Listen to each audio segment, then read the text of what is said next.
बुलढाण्यात पाणी संकट गडद. जिल्ह्यातील धरणांतील जलसाठा फक्त 26%वर. बुलढाणा शहराला पाणी पुरवठा करणाऱ्या येळगाव धरणात अवघा 22% साठा. वाढत्या तापमानामुळे पाणी टंचाईची वाढली भीती. बुलढाणा जिल्ह्यात उन्हाच्या तीव्र झळांमुळे पाणी संकट अधिक गडद होत असल्याचे चित्र समोर येत आहे.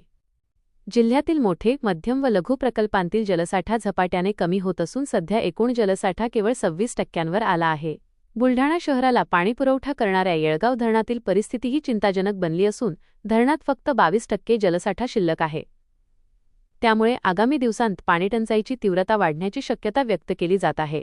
यावर्षी जिल्ह्यात कधी नव्हे इतकी तापमानवाढ झाली असून अनेक भागात पारा 44 ते 47 अंश सेल्सिअसपर्यंत पोहोचला आहे. वाढत्या उकाड्यामुळे पाण्याची मागणीही मोठ्या प्रमाणात वाढत आहे. जिल्ह्यात सध्या 3 मोठे, 7 मध्यम आणि 41 लघु प्रकल्प आहेत. मात्र सर्वच प्रकल्पांतील पाणीसाठा घटत असल्याने प्रशासनाची चिंता वाढली आहे. दरम्यान यंदा वेळेत आणि समाधानकारक पाऊस झाला नाही तर बुलढाणा जिल्ह्यावर भीषण पाणीटंचाईचे संकट ओढवण्याची शक्यता तज्ज्ञांकडून व्यक्त केली जात आहे.